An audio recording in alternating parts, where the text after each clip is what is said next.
Dạ. Cái là cái nước biển mà.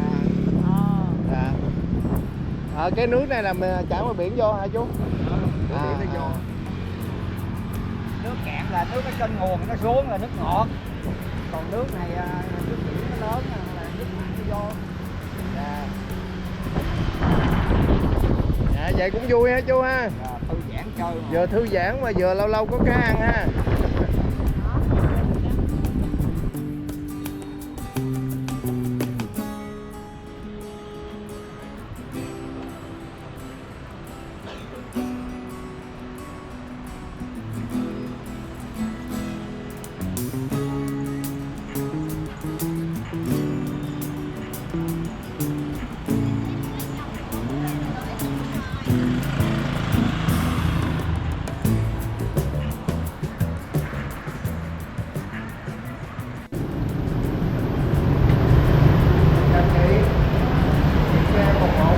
Pate chả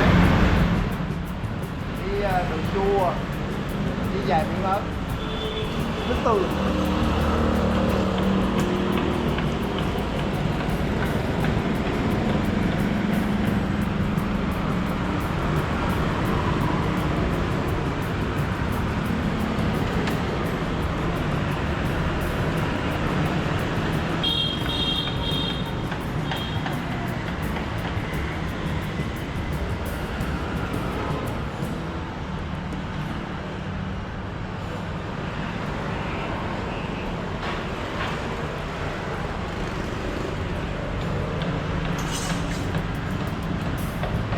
Đưa anh 20.000.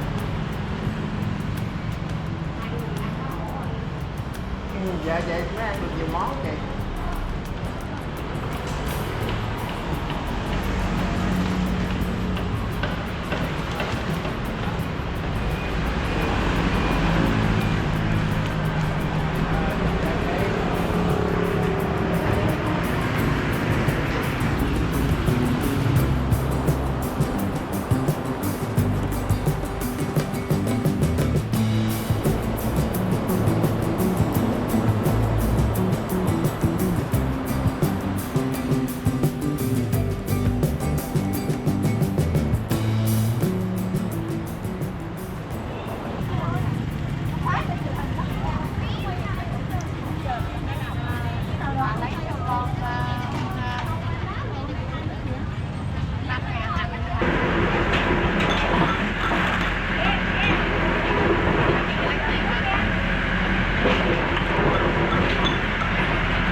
Tàu chơi có chưa?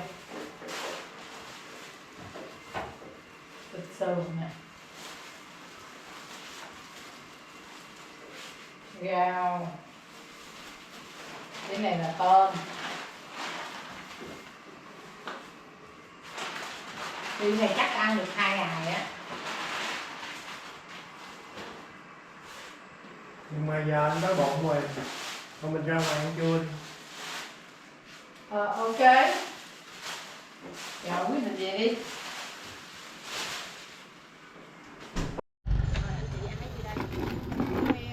Cho một dĩa bánh căn một. Em muốn ăn bánh căn gì? Một dĩa là mấy cái chị? Dĩa 10 cái. 10 cái. Không, kêu 6 cái. 3 cặp. 3 cặp hoặc 5 cặp. 3 cặp đi bánh mực, củ mực rồi. Anh muốn ăn thịt bò hay trứng? Cái nào cũng được á, em lựa đi. Không, em ăn là cái mực rồi đó. Em ăn là cái mực rồi hả? Thì có tôm hả chị? Có. Vậy thì 3 cặp mực, 3 cặp tôm đi nha.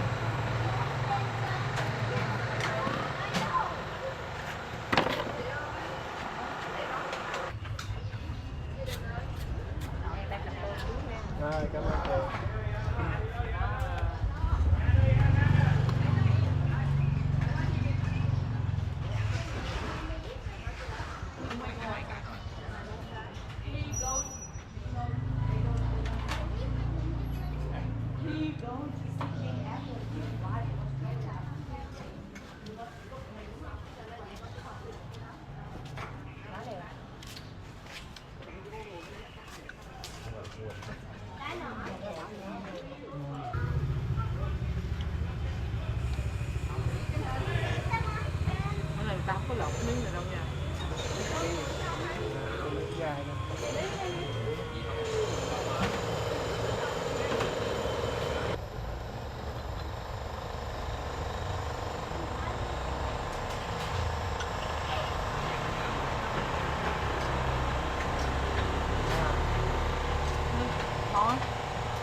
của tụi em là bao nhiêu chị?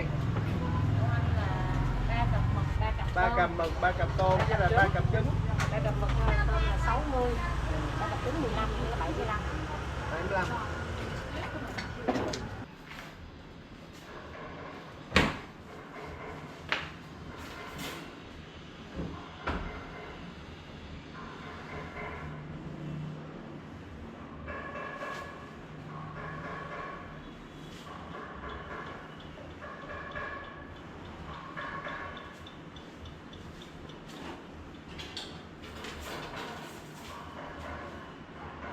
Chỗ nào mà mình ở lâu á, là mình phải bắt đầu giặt đồ mỗi tuần.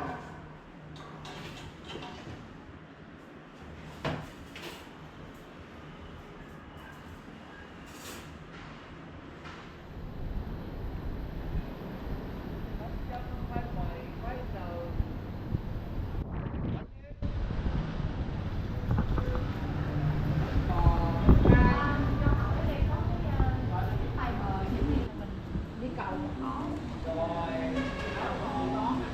Nhưng mà nó là cái bột để mình phay nước trong là fiber. Hết rồi dạ, bữa có mà Nhưng mà gọi là cái thuốc để trợ thêm cho chất xơ trong người đó phải không? À đúng rồi. À.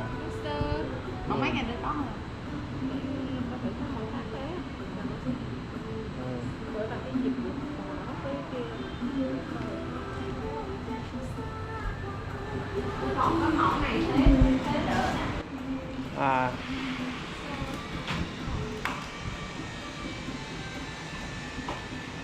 Đó là thuốc viên hả con?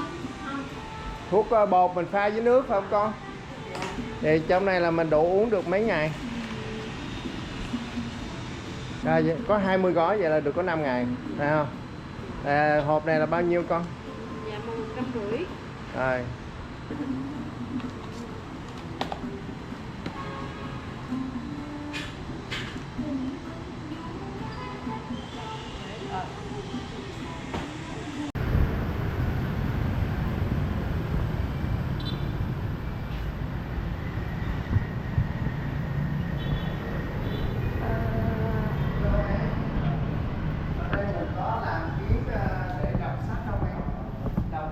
Đọc computer là chung thứ phải không?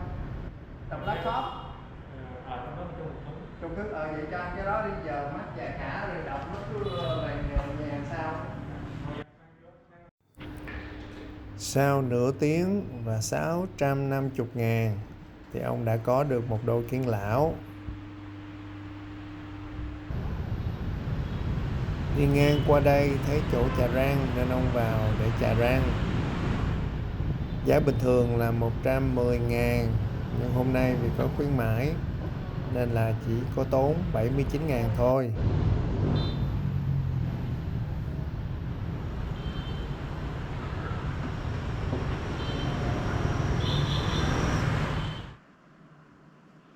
Anh ra Nha Trang này mình ở mình mướn là 1 tháng bao nhiêu tiền?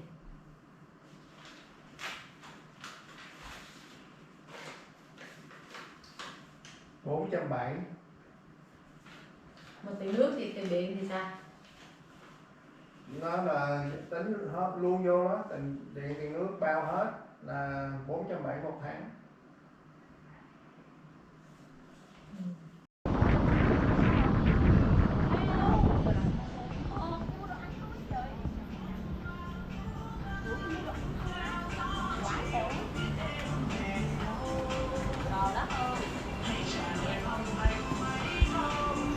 Hello con, cho chú lấy chai nước nha. Dạ con. Chai nước này bao nhiêu vậy con? Chị chị. Anh lấy cho Aqua hay là cho đó? 5 lít hả con? Dạ nó Không, chú lấy cái chai kia đi. Aqua đó. Cái chai xanh dương bên kia kìa, cũng 5 lít phải không?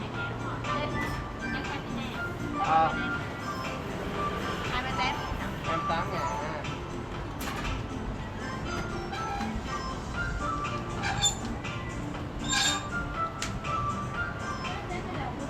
Rồi. Rồi, cảm ơn.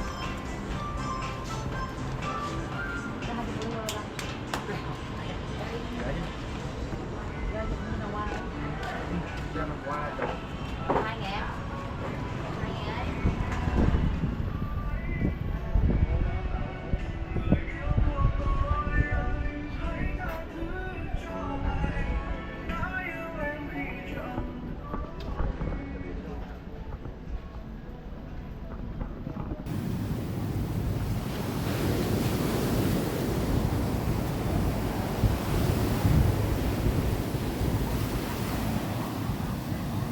trên cái chặng đường mà mình đi kiếm một cái thành phố để mình ở tuổi già của mình đó, thì mình cũng đi được 7 thành phố rồi hả em hả? Giờ đúng rồi. Mà có bộ Nha Trang chắc triển vọng là khá nhất á. Thì anh cũng thấy vậy. Nhưng mà tại vì mình ở một tháng mình ở một thành phố thôi, thành ra mình còn rất nhiều thành phố để mình đi. Tức là mình sẽ phải đi tiếp tục kiếm những thành phố khác nữa. Thì đâu có sao, thì ở một chỗ mới cũng vui mà. Thì cứ đi đi rồi có chỗ nào khá hơn rồi mình lên danh sách rồi tính sao. Ok.